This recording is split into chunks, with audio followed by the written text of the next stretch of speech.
Bonjour, je suis Perrine. Je vous souhaite la bienvenue dans Mots de Psy, le podcast qui vous parle de psychologie. Vous découvrirez ici le récit de professionnels qui travaillent autour de la psychologie et de l'accompagnement de l'humain, de femmes et d'hommes qui vous raconteront leurs expériences concernant leur suivi, ainsi que des concepts et outils pratiques pour explorer ensemble la magie du fonctionnement de notre cerveau, nos pensées et nos émotions. Ce sont leurs histoires, parfois la mienne et peut-être aussi la vôtre. J'espère que ce podcast vous permettra de dédramatiser et mieux comprendre la psychologie en vous accompagnant sur votre chemin de vie avec alignement, sérénité et légèreté. Très belle écoute!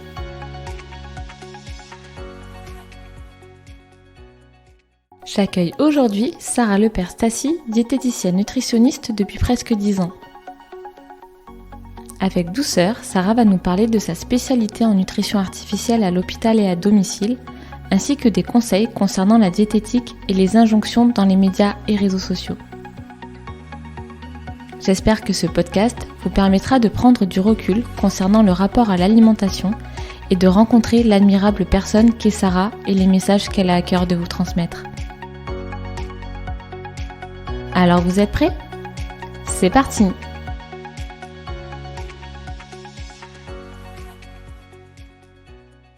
Salut Sarah, bienvenue dans Mots de Psy. Coucou, merci de m'accueillir. Avec grand plaisir, merci à toi d'avoir répondu à ma demande. Écoute, je te laisse te présenter pour ceux qui ne te connaissent pas encore. Bon, super. En tout cas, merci pour ton invitation. Je suis très touchée, très honorée. Ça me fait très plaisir. Et donc, du coup, pour la petite présentation, je suis Sarah. Je suis diététicienne nutritionniste depuis 2013 déjà. J'ai fait une formation assez standard en fait. J'ai fait un BTS diététique à Lyon.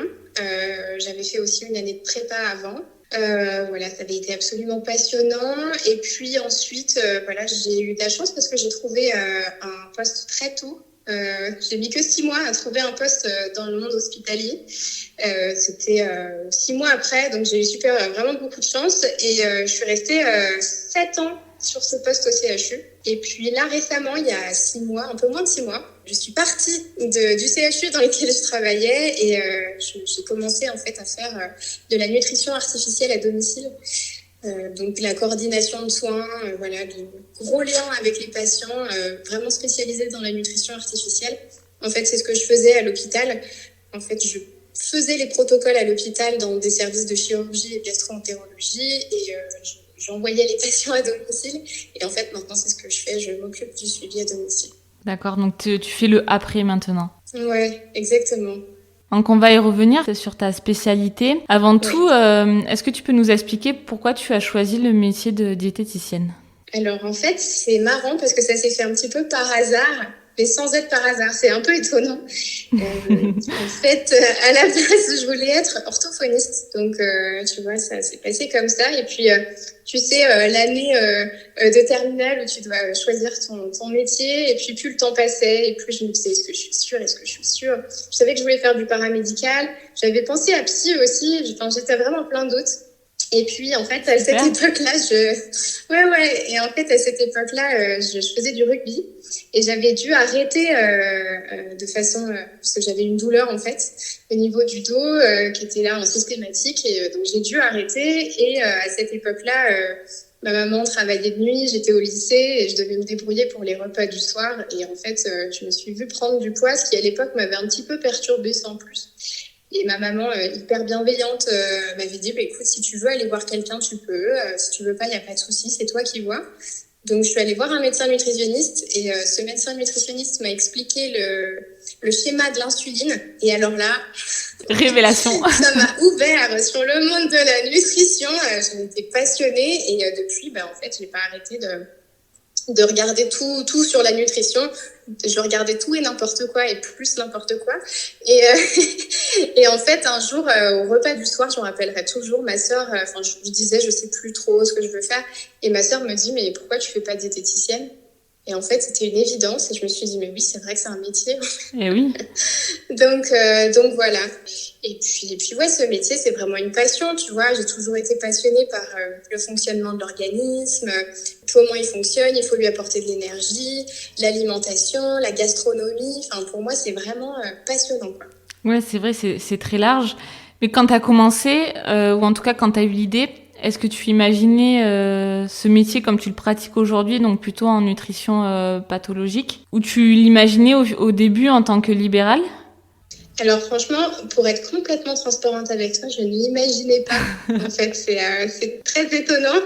Alors par contre, je ne l'imaginais pas du tout comme ce que je fais aujourd'hui. Je ne savais même pas que ça existait. Voilà, tout ce que je suis, c'est que voilà, j'ai fait en fait je suis allée faire une formation dans ce qui me plaisait. Et en fait, j'ai découvert plein de choses. Et en fait, c'est là que je me suis... Alors déjà, j'ai eu un coup de foudre pour l'hôpital, pour le milieu thérapeutique. Et je savais en sortant de mes études que c'était ça et rien d'autre. C'est pour ça que j'ai attendu 6 mois pour trouver un job parce que je ne voulais faire que ça. D'accord. Donc j'ai envoyé des CV dans toute la France et j'ai trouvé à 1 heure de chez moi. J'ai eu de la chance. Mais après, voilà. Et puis, avec l'expérience que je me suis rendu compte qu'effectivement, il y avait encore plein de possibilités. Et du coup, tu es spécialisée aujourd'hui, il me semble, en nutrition artificielle et aussi alimentation concernant le syndrome de l'intestin irritable, il me semble. Est-ce que tu peux nous en dire plus et pourquoi tu as choisi ces spécialités? Alors en fait, ça c'est un petit peu, ouais, le destin, je crois. En fait, voilà, le poste que j'ai eu quand je suis arrivée, parce qu'on ne choisit pas par contre, hein, quand tu as la chance d'avoir un poste, tu prends ce qu'il y a. D'accord. Et il s'avère que le poste qu'on m'a proposé, c'est tellement bouché que tu n'as pas le choix. Moi, à la base, mon amour, c'était la pédiatrie. Ok. Voilà, j'étais passionnée de pédiatrie, j'en rêvais. Et puis, bon, on m'a proposé la gastro. Bon, moi, j'étais passionnée, donc j'y suis allée. Et il y a, en fait, dans les services que j'ai fait, donc gastro-entérologie et chirurgie digestive, tu as énormément déjà de nutrition artificielle, parce que les patients ont des pathologies digestives, donc souvent des gros problèmes pour t'alimenter. Donc, pour revenir un petit peu là-dessus, hein, la nutrition artificielle, tu sais, il y a 2 sortes. Il y a la nutrition entérale, qui est la nutrition par des sondes, donc par le nez ou directement sur l'estomac, etc., ou même plus bas dans le tube digestif, pour alimenter les patients qui n'arrivent plus à s'alimenter plus du tout ou juste qui ont des difficultés. Et puis, il y a la nutrition parentérale qui est en fait par les veines, quand vraiment le tube digestif n'est plus viable ou que c'est vraiment devenu trop compliqué, quoi. Et en fait, c'est vrai que dans ces services-là, je ne faisais que quasiment plus que ça. Surtout les dernières années, je dirais 70% de nutrition artificielle. D'accord, quand même. Donc, puis ça m'a passionnée. Franchement, c'était incroyable. Donc, il y avait ça déjà pour la nutrition artificielle. Et pour l'alimentation du syndrome de l'intestin irritable, en fait, ça s'est un peu imposé à moi aussi, mais ça m'a passionnée. C'est un gastro-entérologue au tout début, quand j'étais toute jeune diététicienne, qui est venue me voir, qui m'a parlé de ce syndrome, qui m'a parlé du protocole FODMAPS et qui m'a demandé de l'institutionnaliser. Donc, j'ai fait énormément de recherches pour ça. Et puis, en fait, voilà, on en reparlera peut-être plus tard, mais je me suis fait certifier pour ça. Et puis, je faisais des consultations, là, pour le coup, externes à l'hôpital là-dessus. D'accord. Et la certification, elle se fait comment ? La certification, en fait, c'était plus histoire d'avoir un statut, parce qu'en fait, c'est quelque chose que je pratiquais depuis 6 ans. J'avais fait vraiment énormément de recherches, de bibliographie sur justement l'équipe de recherche qui s'était occupée de faire ce protocole-là, qui vient en fait d'Australie, parce qu'en Australie, ils ont énormément de syndrome de l'intestin irritable, tout simplement parce qu'ils ont une alimentation qui est très riche en aliments, en glucides qui fermentent. Donc forcément, c'était presque un enjeu de santé publique pour eux. D'accord. Et du coup, voilà, je me suis fait former par c'était du e-learning en fait en anglais, par cette université australienne, tout simplement. D'accord. Et donc aujourd'hui, tu vas au domicile des patients pour les accompagner dans leur nutrition artificielle, c'est bien ça ? Ouais, en fait, il y a vraiment toute une partie coordination, c'est-à-dire qu'en fait, quand tu as un patient qui rentre à domicile avec une nutrition artificielle, tu as soit le prescripteur, tu as souvent le prescripteur au téléphone, et en fait, tu dois vraiment tout gérer pour le retour, c'est-à-dire contacter le patient, ses proches, pour expliquer comment ça fonctionne à la maison, les rassurer beaucoup. On les installe aussi à la maison, donc avec tout le matériel, les pieds à perfusion, les pompes, les produits, etc. D'accord. Effectivement, souvent, ils sont pas autonomes sur le branchement de tout ça, donc à la quasi-totalité du temps, on doit voir avec les infirmières libérales. Donc voilà, on a vraiment un rôle de grosse coordination. La gestion des ordonnances, etc. Enfin, c'est hyper complet. C'est très médical et du coup très pluridisciplinaire. Complètement. Donc ça doit être intéressant. Est-ce que c'était pareil en hôpital ? Oui, alors je crois que de toute façon, alors ça, moi, c'est quelque chose auquel je crois vraiment beaucoup. Encore presque plus à l'hôpital, la pluridisciplinarité, de toute façon, dans la prise en charge des patients, c'est quand même quelque chose qui est pour moi inévitable. À l'hôpital, évidemment, ça se fait beaucoup parce que tous les corps de métier sont sur place. Donc, que ce soit du médecin au chirurgien, au professeur, à l'aide-soignante, l'infirmière, l'ASH, la diététicienne, la stomathérapeute, l'infirmière de la douleur, le psychologue, évidemment. Donc ça, voilà, c'est hyper intéressant. À la maison, c'est un petit peu plus pauvre quand même, parce que, en gros, les patients se reposent énormément sur leurs infirmiers libérales. Donc, on essaie un petit peu de gérer nous. Et puis moi, du coup, je suis vraiment en fait le lien entre la maison et l'hôpital. Donc, quand les infirmières me disent que ça va pas et qu'il faut voir quelque chose avec le médecin, c'est moi qui m'en occupe et vice-versa. Je retransmets le message. Voilà. D'accord, ok. Du coup, tu as des personnes qui sont en souffrance physique, psychologique aussi, j'imagine. Certains qui, disons-le, clairement savent qu'ils vont mourir.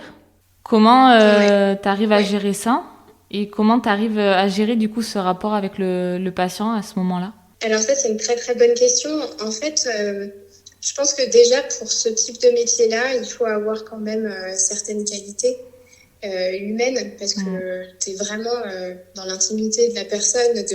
C'est vraiment... c'est presque intrusif parfois quand même parce qu'on est des personnes qu'ils ne connaissent pas, qui rentrent dans leur intimité. Tout à fait. Et du coup, forcément, il y a la gestion de tout ça et la gestion de la pathologie, de la souffrance, donc la maladie, la mort parfois, que ce soit du coup pour le patient ou pour ses accompagnants. Ça peut être l'épouse, les enfants, etc. C'est tout un processus parce que ça demande déjà, je pense, énormément d'écoute. Beaucoup d'écoute. Beaucoup de patience. Beaucoup d'empathie. Je pense que si on n'est pas empathe à la base, c'est pas fait pour ça. Ah, mais c'est sûr. On n'est pas fait pour ça. Et puis beaucoup de douceur, je crois. Je crois vraiment à ça. Beaucoup de réassurance aussi, ça. Je pense que je passe quasiment... je passe 50% de mon temps à rassurer les infirmiers, rassurer les patients, montrer qu'on est là, qu'on les soutient. Et nous, clairement, je suis pas psychologue, donc j'ai pas les outils pour les aider, mais en tout cas, moi, tout ce que je peux faire, c'est essayer de les accompagner au mieux, de les écouter au mieux, et puis voilà, en fait. Tu avais pensé au métier de psychologue, tu le retrouves un peu dans ton métier aujourd'hui, en fait. Oui, c'est ça, vraiment... essayer de... après, je pense qu'il y a une fibre. Et du coup, j'ai à cœur qu'ils aillent le mieux possible et essayer d'atténuer un petit peu les angoisses, notamment, parce que c'est beaucoup d'angoisse à la maison. Après, forcément, moi, j'ai pas tellement les outils. Donc, je peux les écouter, beaucoup, et les rassurer, mais je peux pas non plus les accompagner. Sur le plan psychologique, en tout cas. C'est déjà beaucoup. Et justement, en parlant de psychologie, est-ce que tu as des cours dans ton BTS, que ça soit pour l'accompagnement de fin de vie ou après pour les personnes qui s'installent en libéral, peut-être sur des troubles du comportement alimentaire, etc. Eh bien, absolument pas. Hallucinant. En fait, non. Ah ouais, mais ça, c'est une vraie catastrophe. Ce qu'il faut savoir, c'est que le BTS diététique, en fait, le programme n'a pas été retouché depuis 1987. Ah oui. Donc, en fait, on a un programme qui est intéressant, mais qui, pour moi, est obsolète. Je suis pas la seule à le penser, loin de là. Et le problème, c'est qu'effectivement, on n'a absolument aucune formation dans le cursus en psychologie. Moi, j'avais eu quelques cours d'étiologie, je me rappelle, qui m'avaient passionnée, donc je me rappelle vraiment de façon très, très précise pour le coup, par rapport à d'autres cours peut-être. Et oui, malheureusement, non, ça n'existe pas. Et c'est, je trouve, extrêmement gênant parce que pour ce qui est du thérapeutique, on ne nous apprend pas à gérer comment se comporter face à quelqu'un de malade, face à quelqu'un qui est en souffrance, face à quelqu'un qui est en train de mourir, comment est-ce qu'on peut le gérer, même personnellement. Bien sûr. C'est un peu compliqué. Puis même le comportement alimentaire, on ne le voit pas du tout. Il n'y a aucune notion comportementale, alors qu'aujourd'hui, on sait que c'est la seule façon d'accompagner nos patients correctement. Donc, c'est pour ça qu'il faut absolument, quand on sort de l'école, en fait, on n'est pas apte. Et moi, j'ai eu la chance de commencer dans un CHU, donc j'étais hyper épaulée. Donc, j'ai été formée sur le tas. Hein. Ouais. Mais par exemple, la nutrition artificielle, c'est pareil, on n'en parle pas du tout. On voit la théorie, mais on voit absolument pas la pratique. Donc c'est vrai que sur le plan psychologique, ouais, il y a beaucoup de travail à faire sur le cursus parce que pour l'instant, il n'y a rien du tout. Ouais, je trouve ça hallucinant. Et en plus, tu vois, c'est ce que tu disais tout à l'heure sur le fait d'aller au domicile des patients. Donc, tu crées une intimité certainement plus forte qu'en institution hospitalière. Et est-ce que toi, du coup, tu trouves une différence émotionnellement dans ton implication émotionnelle avec les patients du fait d'aller chez eux par rapport à ton implication quand tu étais à l'hôpital ? Complètement parce que, alors c'est beaucoup plus intense à la maison parce que forcément on est dans l'intimité. La grosse différence, c'est qu'ils me connaissent. Je suis pas juste la diététicienne, je suis Sarah. Ils me connaissent, je les connais. Ils connaissent certains aspects de ma vie que je veux bien leur donner.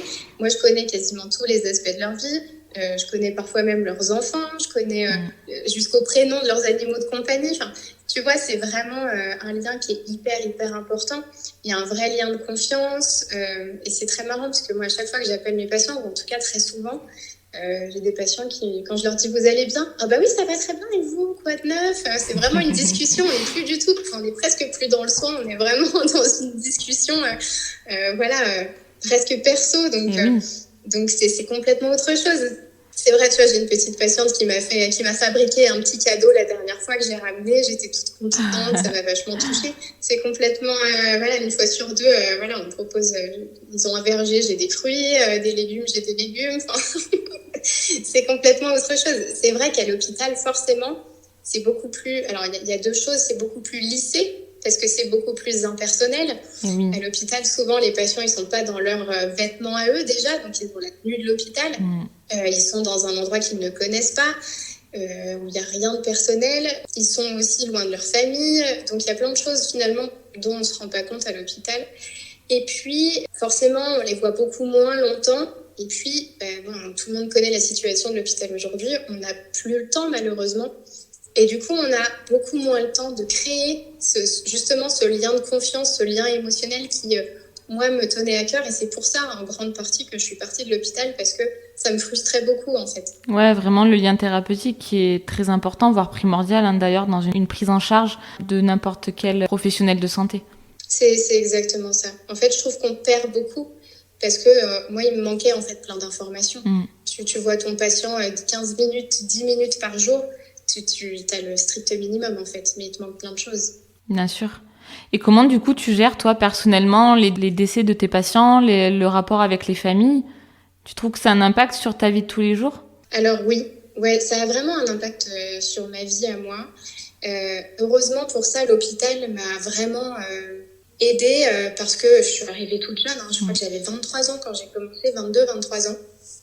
J'étais un petit bébé et c'est pas facile quand même. Donc, ça m'a appris à prendre beaucoup de recul quand même parce que forcément, quand je suis arrivée, j'ai même des scènes en tête de presque des scènes d'au revoir avec des patients qui tenaient à me voir avant de partir parce qu'on savait que c'était la fin. Et voilà, j'ai vraiment des scènes en tête vraiment particulières que je garde précieusement, tu vois. Mais heureusement que j'avais la chance d'avoir les psychologues du service pour m'aider un petit peu. Je me rappelle d'une psychologue que j'aimais beaucoup qui il a changé de service depuis, mais un jour, quand je suis sortie justement de cette chambre-là en étant vraiment pas bien, j'ai fondu en larmes. En fait, elle m'a dit, elle voyait que j'étais que je bloquais un truc. Elle m'a dit, mais lâche les vannes, quoi. Vas-y, il faut lâcher, il faut que ça sorte, quoi. Et depuis, c'est vrai que j'avais mis un peu plus de distance avec mes patients parce qu'on a vite fait de beaucoup s'investir émotionnellement parce qu'on veut vraiment les accompagner. Et puis, c'est vrai qu'aujourd'hui, forcément, 7 ans après, j'ai presque 30 ans, la maison, c'est complètement différent. C'est-à-dire que, en fait, il y a effectivement déjà, il faut réussir à rassurer, à accepter la situation. personnellement à accepter le fait que la mort fasse partie de la vie, Tout à même fait. quand on trouve que c'est vraiment pas juste. Tout à fait.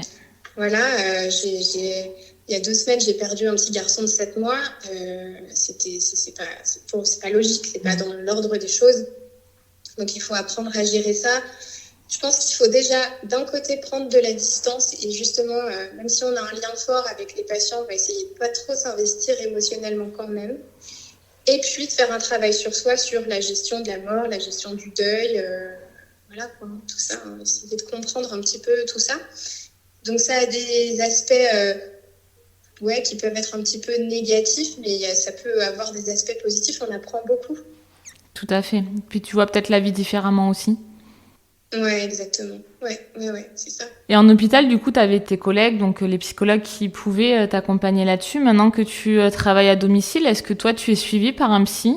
Alors non, pas actuellement, en tout cas pas sur le plan professionnel, parce que justement, je pense que maintenant, j'ai le recul et la compréhension des situations et ça va beaucoup mieux.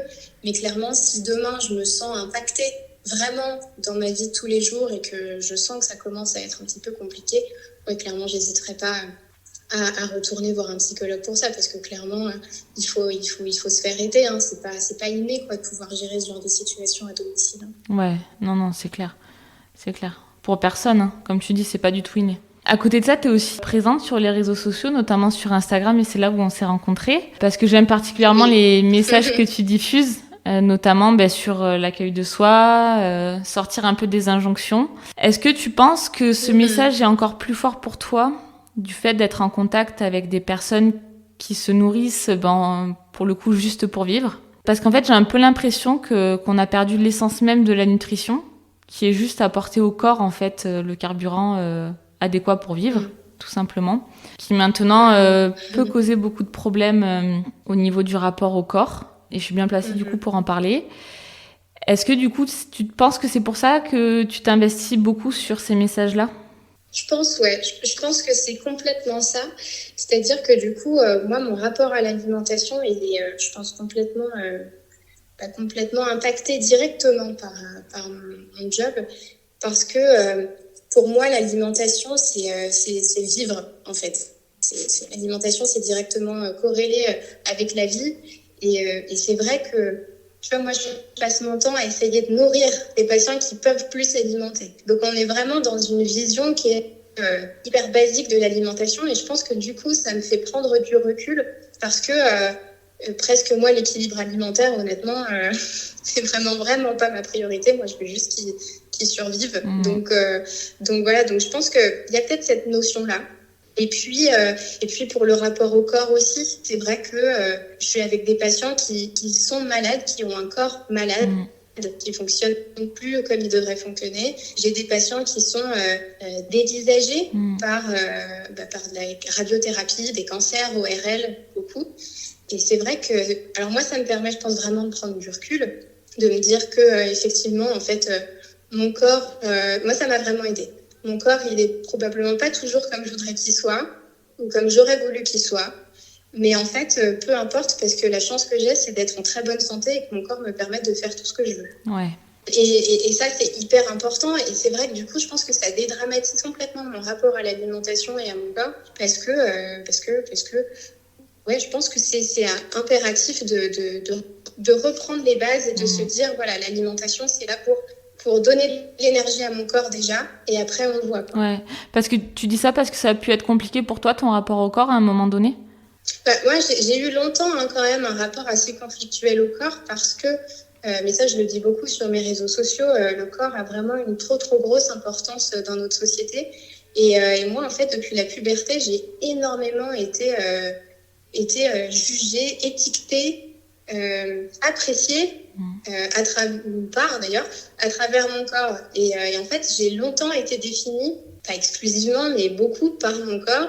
Ça m'a apporté du positif, ça m'a apporté du négatif. Et du coup, j'avais vraiment un rapport très compliqué à mon corps, parce que j'avais l'impression vraiment qu'il m'apportait que du négatif. Et en plus, je pense que j'étais un peu perfectionniste et j'avais un besoin de contrôle assez important.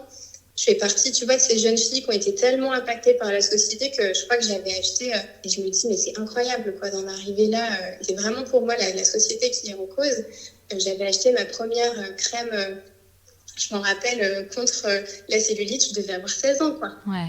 Et j'avais pas de cellulite ou quasiment pas. Et tu vois, il y avait un besoin de perfection, se faire apprécier à travers le corps. Donc voilà, j'avais un rapport au corps qui était pas très sain. Et je pense que voilà, justement, ce métier-là m'a vraiment aidée là-dessus parce que j'ai pris vachement de distance. Ouais, je comprends. Quand tu reprends la base, comme tu dis, de l'alimentation, quand tu dis que c'est pour vivre, ça paraît fou. Quand t'as le recul, ça paraît fou. Je le ressens aussi beaucoup. Ouais, et puis tu vois, mais c'est ça. Et puis, je vois tellement de choses sur les réseaux. Des fois, ça me fait presque, tu vois, de la peine pour les personnes qui se mettent en difficulté, parce que je vois bien que du coup, ça fausse les messages, que pour beaucoup de personnes, l'alimentation, c'est compliqué, alors qu'en réalité, alors je parle pas de comportement alimentaire, je parle de l'alimentation, de la diététique en général. Vous vous posez la question à n'importe qui, l'alimentation, c'est devenu compliqué. Alors qu'en fait, ça n'a absolument rien de compliqué. Bah, c'est devenu compliqué, donc outre, comme tu dis, les comportements alimentaires, où là, il y a peut-être d'autres causes, et l'alimentation est un symptôme, à la limite, peut-être d'autre chose, ou pas, mais en tout cas, ça peut être envisagé comme ça, donc disons que ça, c'est à part. Mais comme tu dis, l'alimentation est compliquée, parce qu'en fait, on entend tellement de messages contradictoires qu'on sait plus où donner de la tête. C'est ça, et puis on intellectualise tout. Oui, trop. C'est vrai. Qu'est-ce qu'on doit manger, qu'est-ce qu'on doit pas manger, avec quoi, comment, pourquoi, c'est devenu trop compliqué. À quelle heure? Et puis en fait, la seule chose, c'est ça, en quelle quantité, voilà, tous ces messages-là qui ont complètement tronqué en fait le rapport à l'alimentation aujourd'hui, vraiment. Hein. Et justement, pour toi, quelles sont les fausses croyances, les faux messages les plus répandus vis-à-vis de la nutrition et de l'alimentation? On en voit plein. Alors, j'en avais parlé un petit peu sur mes réseaux, notamment, par exemple, les idées reçues comme les féculents le soir à éviter parce que ça fait grossir, moins manger le soir parce qu'on sent la nuit, le petit déjeuner est le repas le plus important de la journée, donc même si on n'a pas faim, on se force à manger quand même. Voilà, toutes ces croyances-là. L'ananas, c'est un brûle-graisse. Non, il n'y a aucun aliment qui brûle les graisses, c'est impossible. Voilà, non, vraiment toutes ces croyances populaires. Et c'est fou parce que, donc moi je suis diététicienne, donc évidemment, on parle tout le temps d'alimentation, même dans ma sphère privée. Et en fait, parfois, on me donne tellement d'informations qui sont tronquées que en fait j'ai même pas les mots et que je dis oui, bon, peut-être, je sais plus trop quoi leur dire parce que vraiment ils savent moi comment je me situe et à chaque fois je les regarde en souriant et ils se disent ok. Parce qu'ils comprennent bien qu'effectivement voilà quoi, on n'est pas sur des choses qui sont bien prouvées scientifiquement et qui sont bonnes pour le comportement alimentaire, quoi. Alors justement, tu es en train de nous dire que tout est faux, tout ce qu'on entend. Franchement, je pense qu'il y a énormément de choses qui sont erronées, mais vraiment, vraiment beaucoup. Franchement, je crois vraiment que les gens se compliquent vraiment la vie avec l'alimentation et qu'il faut revenir à une alimentation qui soit beaucoup plus, en tout cas d'un point de vue comportemental, qui soit beaucoup plus apaisée, quoi. Et alors, c'est quoi du coup une bonne alimentation, si je peux appeler ça comme ça? Ouais, justement, en fait, je pense qu'une bonne alimentation, il n'y a pas de définition universelle. La bonne alimentation, c'est l'alimentation qui nous convient sur le plan de la santé, qui nous convient sur le plan psychologique et qui convient à nos valeurs. C'est pour ça qu'en fait, il y a beaucoup de messages généraux sur l'alimentation, mais moi, je n'y crois pas trop. On a tous un rapport à l'alimentation qui est différent. On a tous des préférences au niveau de l'alimentation qu'il faut prendre en considération. Tout à fait. On a tous des choses qui nous font plaisir, pas plaisir. Et puis, on a tous des valeurs. Il y a des personnes pour lesquelles, dans l'alimentation, l'écologie est un point extrêmement important. D'autres, ça va être la cause animale. D'autres, ça va être le bio, etc. Je pense qu'il faut être tolérant vis-à-vis de l'alimentation de chacun. Et tolérant vis-à-vis de son alimentation à soi, en fait. Donc, la bonne alimentation, finalement, elle est simple. On mange varié. Ça, c'est la clé de tout. À partir du moment où on mange varié, honnêtement, les risques sur la santé, ils sont minimes. Les grandes lignes sur la nutrition et santé, on les connaît déjà très largement. Voilà, essayer de limiter les pesticides, limiter les produits ultra transformés en trop grosse quantité, mais c'est pas pour autant qu'il faut s'interdire d'en consommer. Enfin, voilà, je pense que l'alimentation, finalement, c'est simple et il faut qu'elle nous convienne à nous, quoi. C'est très personnel, en fait.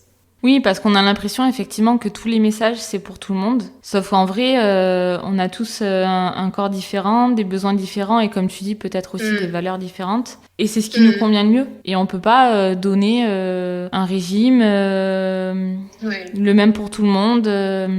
Et puis arrêter d'intellectualiser. C'est tout à fait ça. C'est ça.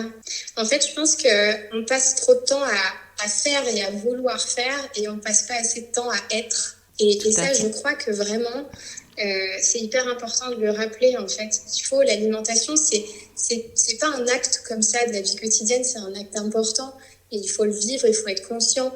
Et je crois que trop l'intellectualiser, finalement, c'est vraiment pas bon, je crois, vraiment. Ouais, je comprends ce que tu veux dire. Tu penses, du coup, peut-être que l'éducation peut avoir un impact sur le rapport avec l'alimentation? Tu vois, les trucs qu'on entend quand on est petit, du genre, si tu finis pas tes légumes, t'as pas de dessert, ou mange pas ça, ça fait grossir. Tu vois, des trucs comme ça? Ouais.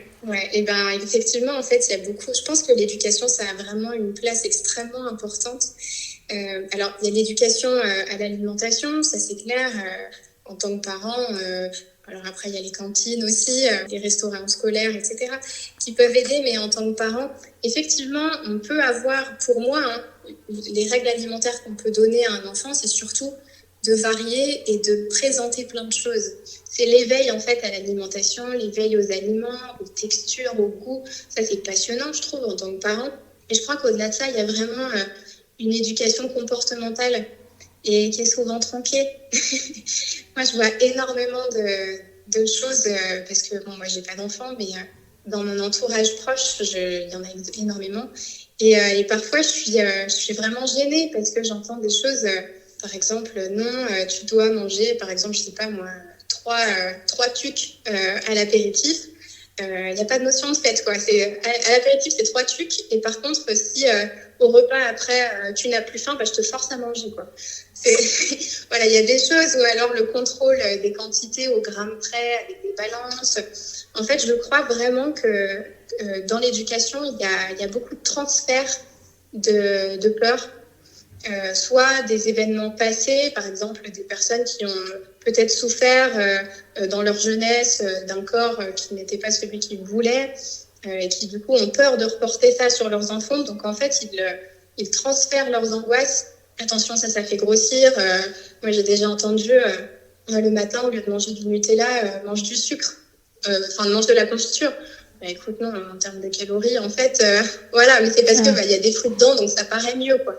Alors que pas tellement, et puis on s'en fiche, en fait. C'est pas à ces âges-là. Ou alors des enfants de 4 ans à qui on a dit oh là là, attention, t'es grosse, fais attention, rentre ton ventre.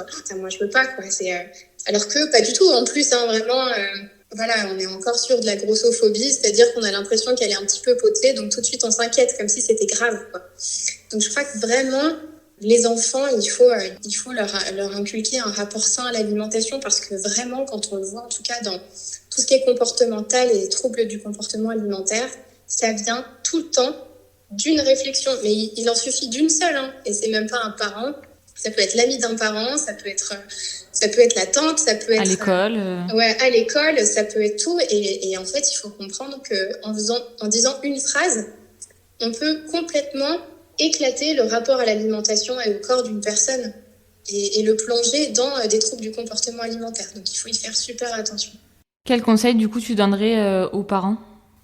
Les conseils que je donnerais déjà, par exemple, ce serait de ne jamais forcer. Souvent, les parents, dans les premières années de vie, jusqu'à 7 ans, on a ce qu'on appelle en fait la néophobie alimentaire. Les enfants vont avoir peur soit de nouveaux aliments, soit d'aliments sous d'autres formes qu'ils ne connaissent pas. Et par conséquent, ils ne vont pas vouloir les consommer. Il ne faut surtout pas les forcer, en fait, parce que c'est là qu'on crée des rapports à l'alimentation qui ne sont pas sains. Il faut que l'alimentation, ça reste une source de plaisir et pas un acte controversé ou difficile. Voilà, il faut garder une relation qui soit saine. Donc on peut proposer de goûter, on peut mettre dans un coin de l'assiette, et puis quand l'enfant sera prêt, Au moment où dans sa tête ce sera ok, et ben là il pourra réessayer. Et puis si ça lui plaît tant mieux, puis si ça lui plaît pas, c'est pas grave. On peut essayer d'introduire des légumes, parce que souvent la néophobie elle est sur les légumes. Moi j'ai des amis qui s'inquiètent vraiment que leurs enfants consomment pas de légumes à des périodes particulières. Je leur dis déjà c'est pas grave, attendez un peu. Il va pas mourir parce qu'il mange pas de légumes. Ne vous inquiétez pas, ça va aller. Et puis essayer, mais oui c'est ça en fait, faut dédramatiser. Et puis essayer de se dire aussi, si tu as vraiment envie d'essayer, essaye sous telle forme, des boulettes. Fais-le participer. N'hésitez pas à faire participer vos enfants à la cuisine quand vous en avez le temps. Parce qu'un enfant qui fabrique ce qu'il va manger aura beaucoup plus tendance à le manger que le contraire. Donc ça peut être aussi une façon d'apporter ça. Et puis sur le plan comportemental, commencer à demander aux enfants d'écouter leurs sensations, de prendre le temps de manger, prendre le temps de mastiquer. On n'est pas pressé. Ne pas presser un enfant qui mange, il est lent. Il faut lui laisser le temps. Alors, sauf quand on n'a vraiment pas le temps, je sais pas, parce qu'il y a un rendez-vous, mais essayez vraiment de leur dire de se focaliser sur leurs sensations et puis de prendre de la distance. En fait, je pense que les parents veulent bien faire. Et le problème, c'est qu'on est dans une société qui est tellement jugeante sur les parents que du coup, en fait, ils veulent toujours mieux faire. Sauf que le mieux est l'ennemi du bien, je crois. Et voilà, juste inculquer à leurs enfants de suivre leurs sensations. Tu as faim, tu veux te resservir, est-ce que tu as faim? Non? Bon, écoute, on peut peut-être partir sur le dessert. Ou alors, essayer de se dire, là, tu n'as plus faim? Bon, ok, c'est pas grave, ne finis pas ton assiette. Si tu n'as plus faim, va pas au-delà. Voilà, je pense qu'on a besoin de lâcher du lest, vraiment. Oui, et aussi peut-être de comprendre que l'équilibre alimentaire se fait pas sur un repas. Ouais. Voire même pas sur une semaine, donc disons à 3 repas ou 4 repas par jour. Et que si l'enfant, il mange pas de légumes sur 2, 3, 4, 5 repas, c'est pas grave. Et faire confiance aussi en fait au corps qui lui va réclamer à un moment donné les nutriments qui sont peut-être dans les légumes et qui sont pas dans les pâtes. Ouais, c'est ça. Exactement. Et puis ce qu'il faut savoir, c'est que les enfants, ils ont une chance qui est quand même énorme, c'est qu'en fait, ils sont pas encore déconnectés de leurs besoins. La société n'a pas encore eu le temps de les déconnecter de tout ça, parce que si nous, on n'est plus connectés à l'âge adulte, c'est qu'on s'est fait déconnecter par plein de choses. Les enfants, ils naissent avec cette capacité à avoir accès à leur sensation de satiété, de faim, etc. Et un enfant, déjà, ne se laissera jamais mourir de faim. Ça, il faut le savoir, un enfant en bonne santé ne se laissera jamais mourir de faim. Et puis, un enfant est tout à fait apte à savoir s'il a encore faim ou pas. Et donc, c'est pour ça qu'il faut vraiment les encourager à continuer dans ce sens-là. Parce que je sais qu'en rendez-vous, des fois on me pose des questions du type oui mais il veut rien manger, mais par contre le dessert au chocolat, il le loupe jamais.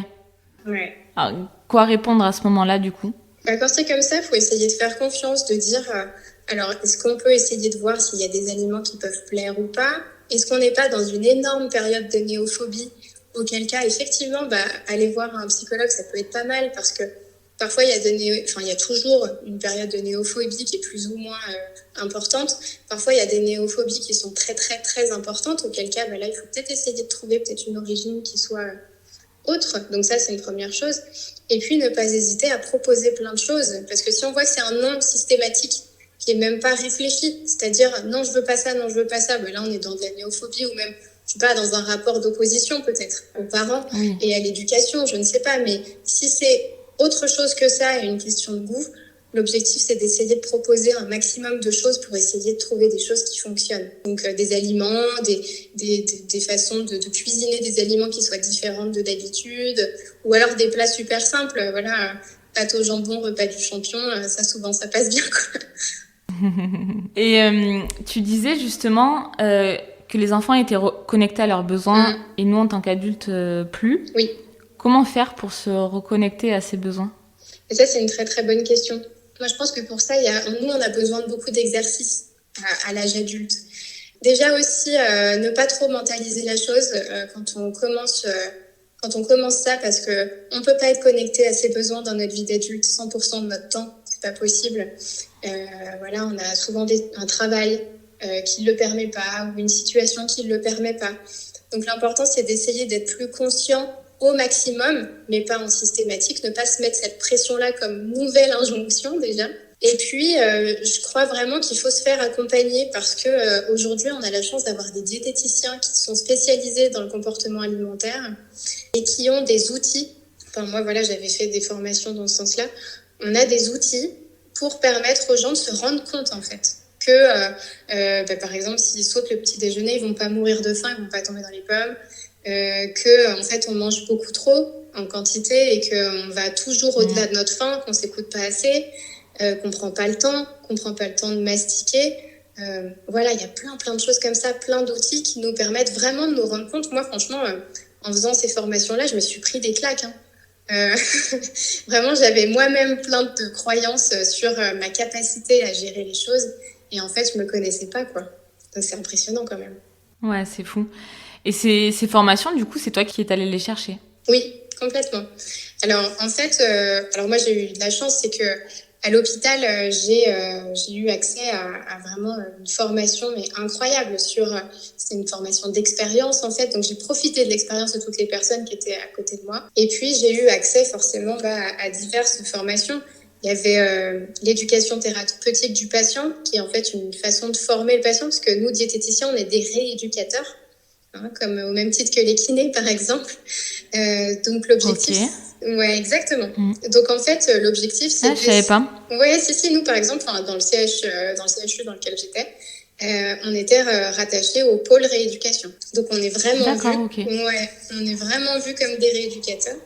Et en fait, l'éducation thérapeutique du patient, c'est hyper intéressant puisque ça permet, au-delà de donner des informations frontales au patient et il va en garder qu'un petit pourcentage, c'est essayer de partir de lui pour essayer de lui faire comprendre les choses.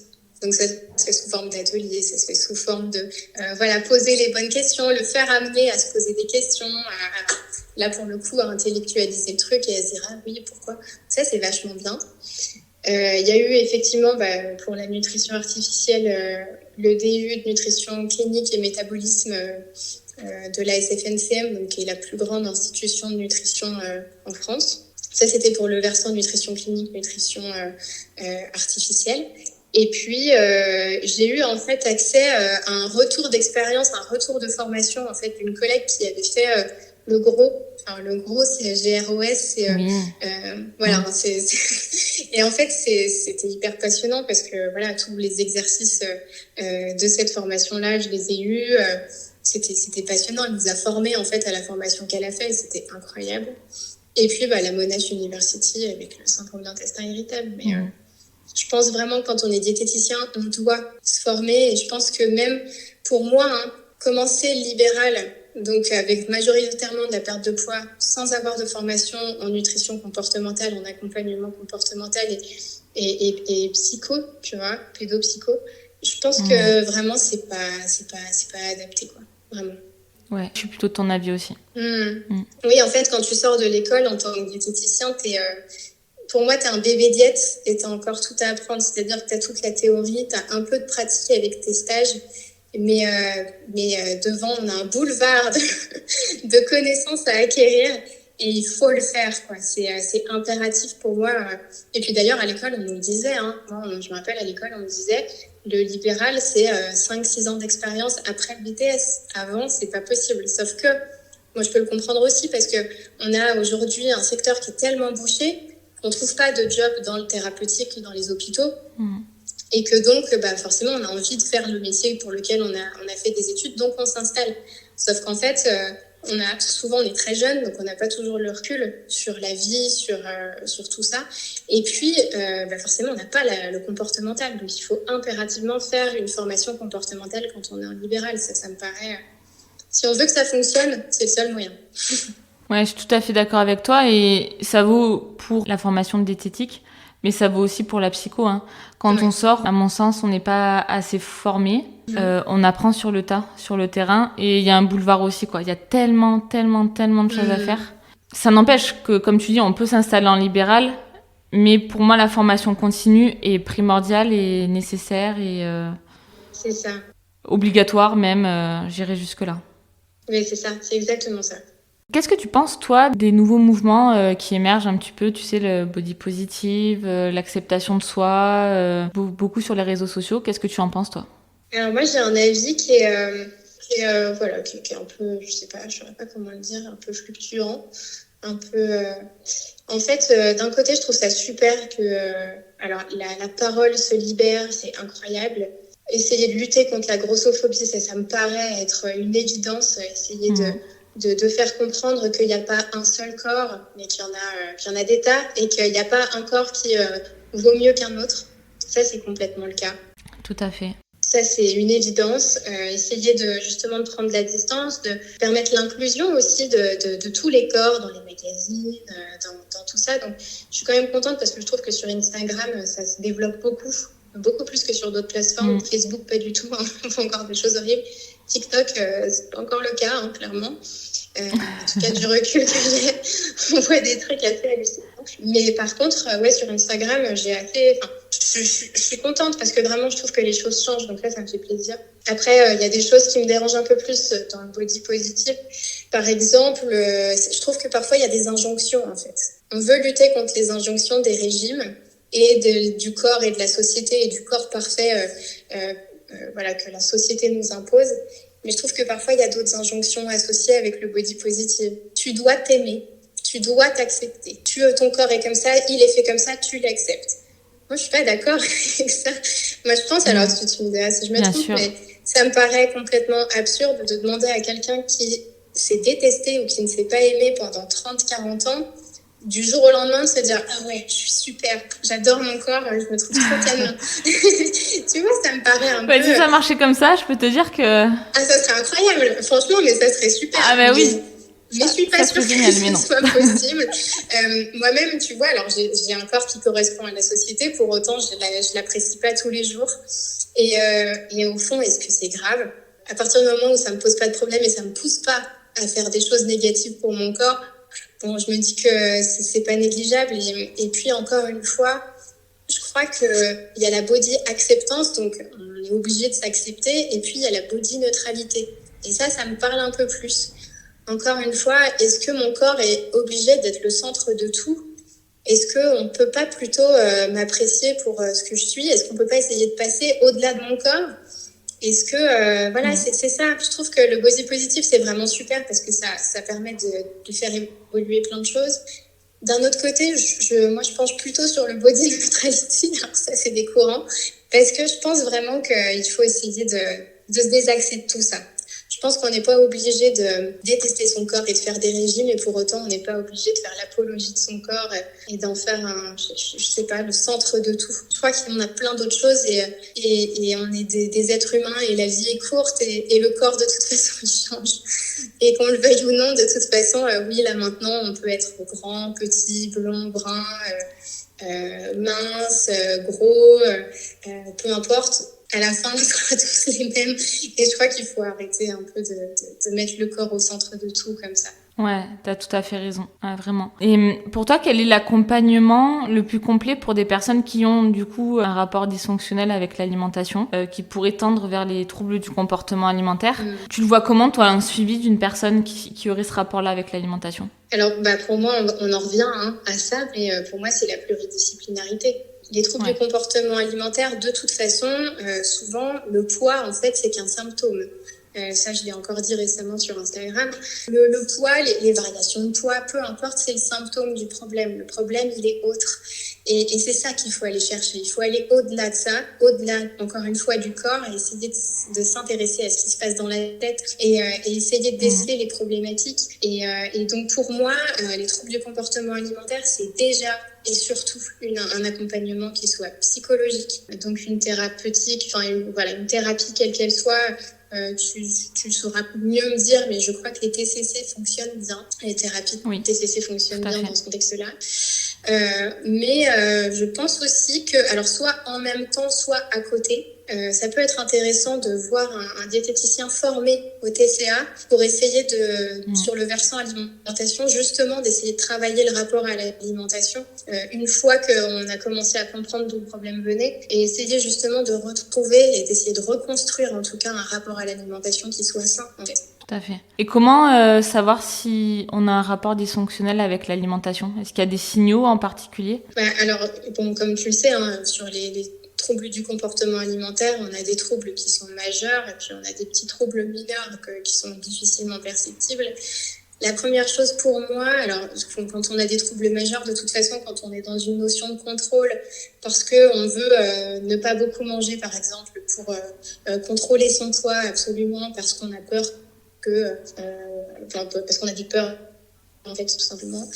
Ou alors qu'on est dans un lâcher-prise parce que, par exemple, c'est souvent le cas sur l'hyperphagie, où on a des patients qui perdent complètement, là, pour le coup, le contrôle, parce qu'ils sont en train de compenser une émotion. Donc, ils ont une crise d'hyperphagie, plus ou moins accompagnée de boulimie. Bon, là, ça, c'est des symptômes qui peuvent très vite attirer l'œil et on peut très vite se dire, bon, là, je suis en souffrance. Je peux peut-être essayer de me faire accompagner, ça c'est une première chose. On a aussi, donc comme je le disais, les troubles qui sont mineurs. Par exemple, on a l'orthorexie extrêmement implantée dans notre société. À partir du moment où on commence à se dire, là je suis dans le contrôle, je suis en train par exemple de me dire, alors là je vais faire du sport parce que j'ai mangé une part de pizza cet après-midi, ou bien je vais m'empêcher de manger ça parce que ça, ou alors là j'ai le droit de manger ça parce que de toute façon j'ai fait du sport, ça j'ai pas le droit de le manger parce que c'est trop riche, ça par contre je peux en manger autant que je veux parce que c'est très peu riche en calories. Quand on commence à regarder très précisément la composition des aliments aussi, la carotte, c'est sucré, tu vois. Là, je pense qu'il faut se dire, il faut prendre du recul. Betterave. La betterave. Là, il faut prendre du recul, quoi. Quand on est vraiment dans le contrôle et dans l'obsession du poids et de l'alimentation, le contrôle de l'alimentation, faut commencer à prendre du recul, je crois. Ok, merci du coup pour ces conseils. Est-ce que toi, tu as un message peut-être que tu aimerais faire passer à nos auditeurs aujourd'hui concernant la nutrition, le rapport au corps ou autre chose ? Je crois lâcher du lest. Prendre du recul, encore une fois, je te le dis tout le temps, ou prendre de la hauteur, mais encore une fois, se rappeler que l'alimentation, à la base, c'est un plaisir, c'est là pour faire fonctionner notre organisme. Il faut se rappeler la base des choses, que effectivement, on peut toujours bien faire, toujours mieux faire, varier son alimentation, se faire plaisir, essayer d'apporter de la diversité, d'apporter des bons moments, ne pas oublier qu'on passe toujours normalement et souvent des bons moments autour de l'alimentation, qu'il faut en profiter, que la vie est courte et que détester son poids, détester son corps, ça peut pas fonctionner longtemps et que il faut essayer de prendre du recul et qu'on a de la chance d'avoir un corps qui fonctionne bien, qui est en bonne santé, qui nous permet de passer des bons moments avec sa famille, de rire, de percevoir, le vent sur sa peau, le soleil sur sa peau, de flotter à la surface d'une piscine, de nager, de courir. C'est déjà incroyable et on a vraiment, vraiment, vraiment beaucoup de chance d'en être capable. Tellement. C'est ça, et puis alors ça c'est plutôt de mon expérience actuelle, être dans le moment présent. Le temps passe vite, on ne sait pas ce qui peut arriver demain, et profiter du moment présent, ce qui est en train de se passer là n'existera plus demain, et il faut profiter de tout ça, profiter de ses proches, vraiment profiter de la vie, vraiment. Merci beaucoup Sarah pour ces mots de fin. Si vous souhaitez retrouver Sarah, je vous mettrai son nom d'Instagram parce que c'est en anglais. Il faut que je vais vous épargner. Il faut que je pense à faire quelque chose avec ça parce que ça va pas du tout. Ah non, mais il est super, mais je m'aventurerai pas à le dire là, tu vois. Ouais, non, mais écoute, pas de soucis. Donc je mettrai ton compte. Ouais.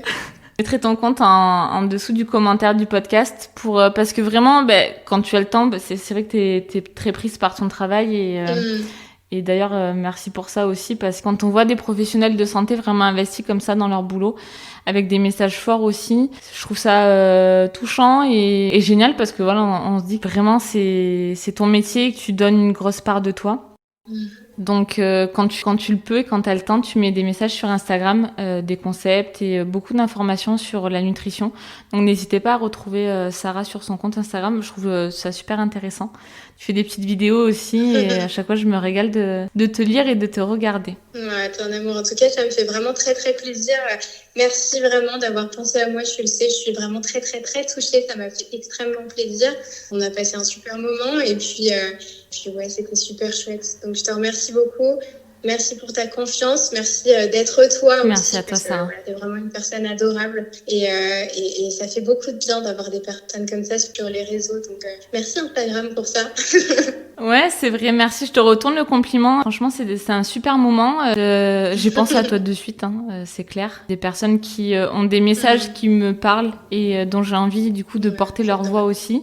Et c'est pour ça que tu es là aujourd'hui. Donc vraiment, merci pour ça. Merci pour les messages que tu donnes. Et je me dis que, tu vois, la Perrine adolescente, elle aura apprécié d'avoir des personnes comme ça sur les réseaux. Donc merci beaucoup pour les adolescentes et pour les autres aussi, merci, d'ailleurs. Merci pour tout, Perrine. Merci à vous pour votre écoute. Et je te dis à très vite. Bientôt, Au revoir, à bientôt. Au revoir, merci.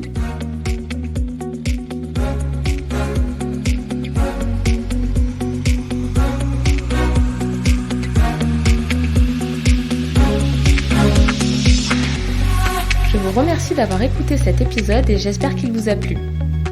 Si c'est le cas, je vous invite à le partager autour de vous et à me le dire avec des étoiles sur votre plateforme d'écoute. Je vous remercie également par avance pour vos commentaires. Pour découvrir les actualités de ce podcast, je vous invite à vous y abonner et le suivre sur Instagram sous le nom de mo.2.psy. À très vite pour le prochain épisode. Vous aspirez à avancer sur votre chemin de vie avec alignement, sérénité et légèreté, et vous choisissez de vous responsabiliser dans votre croissance personnelle, relationnelle et professionnelle. Vous voulez être accompagné pour intégrer ces concepts et pratiques? Alors vous pouvez me contacter sur Instagram ou sur mon site internet perrinegaillard.psychologue.com.